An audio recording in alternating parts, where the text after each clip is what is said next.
तो आप सभी को नमस्ते प्रणाम। मैं आपका अपना ठाकुर प्रखर सिंह और रात के 8 बज चुके और कहानी का जो सिलसिला है वह दस्तूर जारी है। आमतौर पे कोई भी कत्ल हो, कोई भी क्राइम हो, किसी ने किसी को मार दिया हो, तो इन तमाम चीज़ों में कोई ना कोई मोटिव या फिर कोई ना कोई ठोस वजह जरूर होती है। यानी कोई कातिल है, अगर उससे पूछा जाए कि भाई तुमने कत्ल क्यों किया, ऐसी कौन सी मजबूरी तुम्हारी थी कि तुमने किसी की जान ले ली, तो ऐसे हाल में फिर वो कातिल यही बताता है कि सामने वाले से मेरी दुश्मनी थी या फिर कोई रंजिश थी या फिर कोई और बात थी। इसको मारने से कम मेरा ये फ़ायदा हो रहा था, इसके ज़िंदा रहने से मेरा ये नुकसान हो रहा था। तो कहीं ना कहीं जो कातिल है अपने आप को जस्टिफाई करने की कोशिश करता है। लेकिन मैं आपसे कहूँ कि एक ऐसा कत्ल, और एक नहीं बल्कि कायदे से 2 कत्ल, जिसमें जब कातिल से पूछा जाए कि भाई तुमने ये 2 कत्ल क्यों करे, तो फिर कातिल ये बताए कि ये दोनों रो रहे थे और मुझे इनका रोना नहीं देखा गया, और मैंने इनको चुप कराने की कोशिश की, ये चुप नहीं हुए तो फिर मैंने इनको मार दिया, और मारने के बाद भी अब मुझे कोई पछतावा नहीं है। तो ये शब्द शायद आपके कानों में जब पड़ेगा तो आपको लगेगा कि ये कैसे कातिल है। और आमतौर पे कातिल बेरहम होते हैं, लेकिन बेरहमों में भी कई कैटेगरी होती है। तो ये फिर किस तरह के बेरहम है? तो इन तमाम सवालों के जवाब आज इस कहानी में आप ढूंढेंगे, और ऐसी ही कहानी आज आपके सामने हाजिर है। महाराष्ट्र के पुणे में एक जगह लगती है तालेगांव, और इसी तालेगांव की MIDC में एक फैमिली रहा करती थी, मुस्लिम फैमिली। फैमिली में एक 25 साल की लड़की जिसका नाम था समरीन। समरीन की लगभग 7 साल पहले शादी होती है। शादी होने के बाद अपने ससुराल जाती है। ससुराल जाने के बाद शादीशुदा ज़िंदगी आगे बढ़ती है। 2 बच्चे होते हैं। 2 बच्चे होने के बाद अब कायदे से एक औरत, एक महिला या फिर एक परिवार को क्या चाहिए? शादी हो, शादी होने के बाद जो गोद है वो भर जाए, परिवार में कोई कलह ना हो, कोई कलेश ना हो, कोई रोग, कोई बीमारी ना हो, तो फिर बाकी ज़िंदगी तो ऊपर वाला ठीक ठाक तरीके से सबकी पार कर देता है। अब समरीन भी अपने ससुराल में काफ़ी खुश थी। खुश होने की वजह थी तो कि 2 बच्चे हो गए थे और परिवार भी ठीक ठाक था। लेकिन ये खुशी 6 सालों तक तो चली, लेकिन आखिरी का 1 साल बड़ा अजीब रहा। अचानक से समरीन का जो शौहर था, उसका जो रवैया था, उसका जो नेचर था, बदलता चला गया। कभी वो लड़ाई करता, कभी वो झगड़ा करता, कभी वो चीखता चिल्लाता। आए दिन वो समरीन को मारने पीटने भी लगा। अब शुरुआत में समरीन को लगा कि शायद चीज़ें ठीक है, कुछ दिन में सुधर जाएंगी। लेकिन जब चीज़ें धीरे धीरे खराब होती गई, धीरे धीरे जो चीज़ें हैं वो बिगड़ती चली गई, तो फिर समरीन को लगा कि शायद अब इस रिश्ते में कुछ जान नहीं बची है। यानी अगर 1-2 दिन लड़ाई झगड़ा हो तो चलो ठीक है, लेकिन अब रोज़ लड़ाई, रोज़ झगड़ा, रोज़ कहा सुनी, रोज़ घर में कलह, अक्सर समरीन पीटी जाए, अक्सर शौहर उसको मारता पीटता। तो ये तमाम चीज़ें जब समरीन को लगी कि अब बर्दाश्त नहीं होगी, तो फिर समरीन अपने हस्बैंड को छोड़ती है और अपने दोनों बच्चों के साथ मायके आ जाती है। अब मायके में अपने माँ को बताती है कि मेरा जो शौहर है मुझे काफ़ी मारता पीटता है, इस वजह से अब मुझे यहीं रहना है। माँ ने भी कहा कि भाई ठीक है, अगर शौहर से तुम्हारी नहीं बनती तो कौन ही ऐसी माँ होगी जो अपनी बिटिया को ये कहेगी कि तुम वहीं रहो, भले ही मार खाओ। माँ का भी कलेजा पसीज गया, उसने कहा कि यहीं रहो। उसके बाद से ही समरीन इसी तालेगांव इलाके में रहने लगी। धीरे धीरे वक्त गुजरा, बच्चे बड़े हुए। जो बड़ा बेटा था उसकी उम्र 5 साल हो गई, जो छोटा बेटा था उसकी उम्र लगभग 3 साल हो गई। साल 2024 आ गया। साल 2024 में जुलाई का महीना आ गया। लेकिन अचानक से जुलाई के महीने में समरीन अपने दोनों बच्चों के साथ कहीं गायब हो जाती है। अब समरीन अपने दोनों बच्चों के साथ गायब। परिवार वालों ने ढूंढना शुरू किया, अलग अलग जगहों पे चेक किया, अलग अलग जगहों पे पड़ताल करी। तमाम जगह चेक करने के बाद, तमाम जगह पड़ताल करने के बाद जब परिवार वालों को कहीं कोई जानकारी नहीं मिली, तो माँ के जहन में एक ख्याल आया कि शायद जो पति है, जो शौहर है, उसे ने बुला लिया होगा। माँ ने शौहर से कांटेक्ट किया और कहा कि क्या समरीन तुम्हारे पास है, तुम्हारे पास गई है? शौहर ने साफ साफ इनकार कर दिया और कहा कि नहीं, हमारे पास तो नहीं आई है। अब ये चीज़ जब माँ सुनती है और परेशान होती है। इसके बाद से ही लगातार वो ढूंढना शुरू करती है, अगल बगल घरों में पूछती है, तमाम रिश्तेदारों से पूछताछ, जिस जिस घर में अब समरीन की दोस्ती यारी थी वहाँ पड़ताल करी। लेकिन बदकिस्मती से समरीन और दोनों बच्चों का कहीं कुछ पता ना चला। वक्त गुजरता रहा, 1-2 दिन गुजर गया। इसी दौरान जब कहीं से कोई जानकारी नहीं मिली तो माँ परेशान हुई और किसी ने उसे सलाह दी कि एक काम करो, चले जाओ पुलिस स्टेशन और एक कंप्लेन दर्ज करवा दो। कंप्लेन रहेगा तो कम से कम पुलिस अपने तरीके से ढूंढेगी।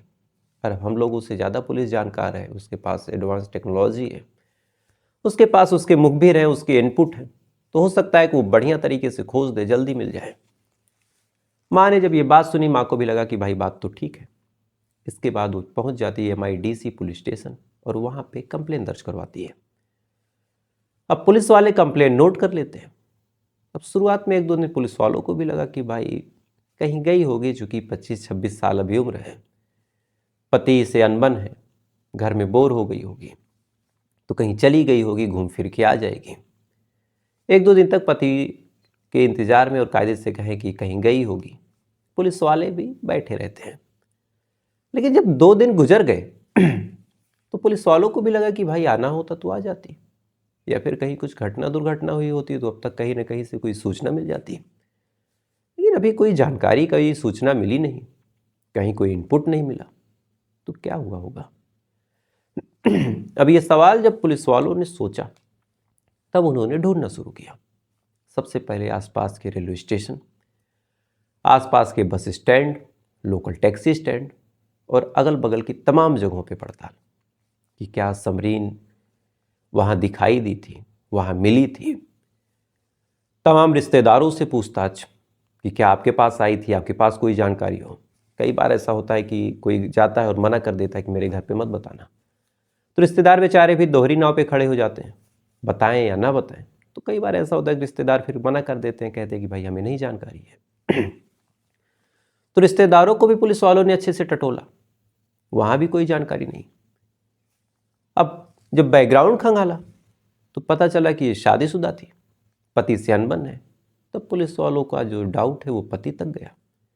पुलिस वालों ने पति से पूछताछ की कि क्या तुम कुछ जानते हो, तुमने कुछ किया है, कोई हादसा तो नहीं हुआ, ये तमाम चीज़ें।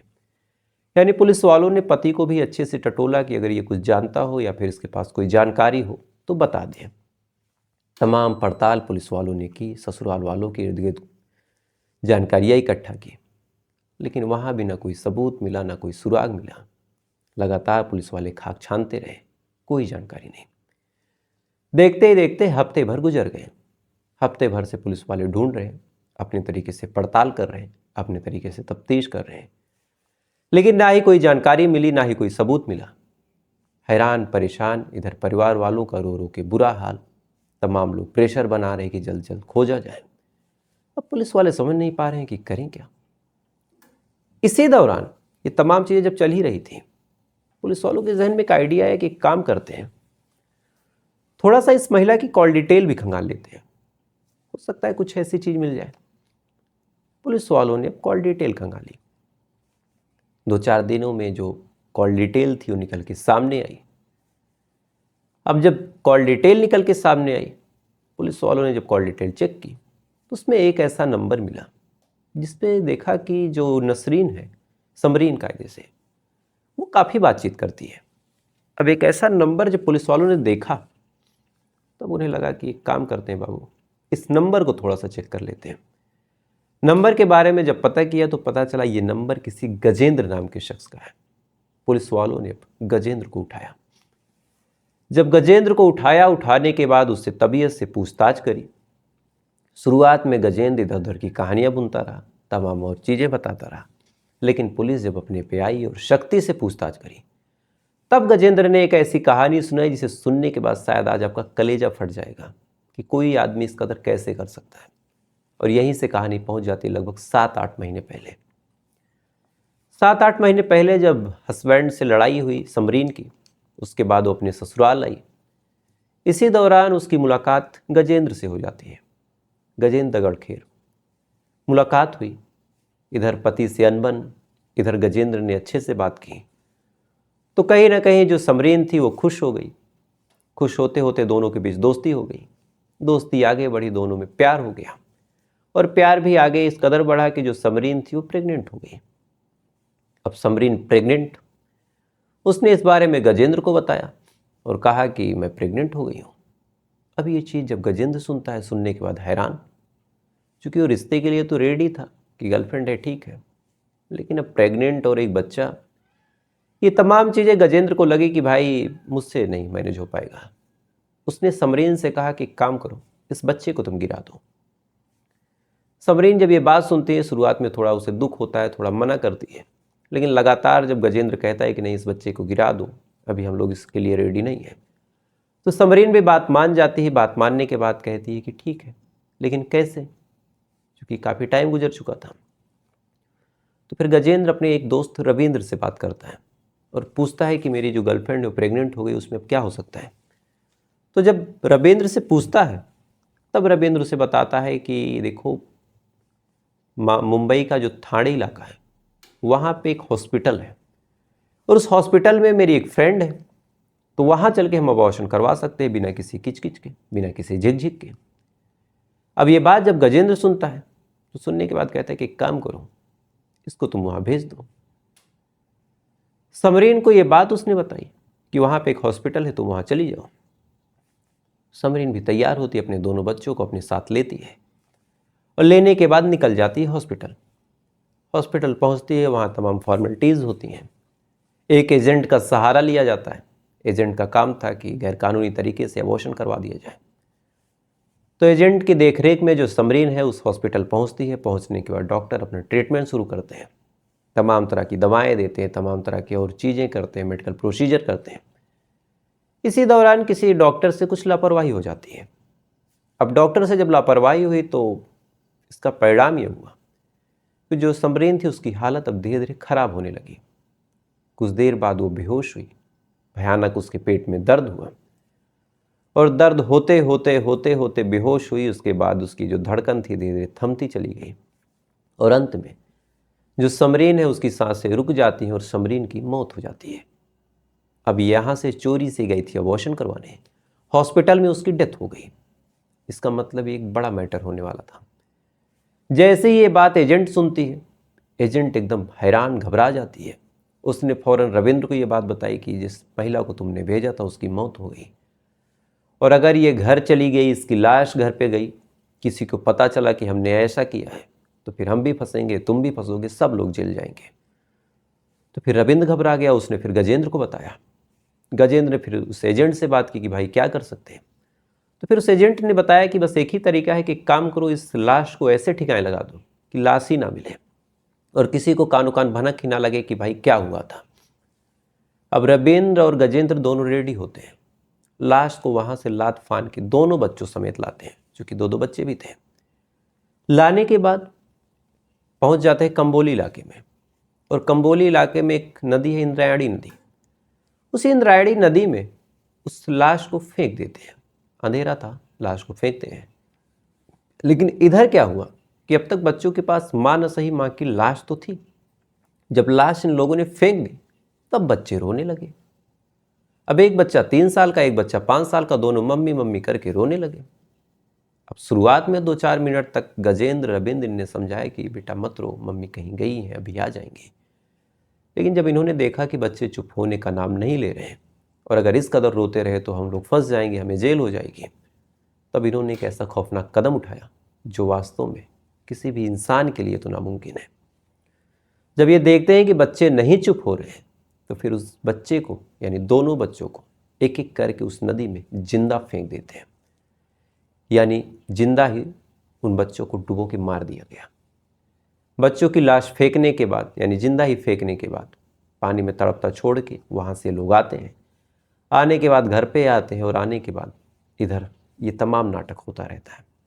और इस पूरी कहानी में हैरान करने वाली बात यह है कि जो समरीन है उसकी माँ को भी जानकारी थी कि गजेंद्र से उसके कुछ अफेयर है, लेकिन वो भी बेचारी नहीं सोच पाई थी कि गजेंद्र ही आज उसको मार दिया होगा।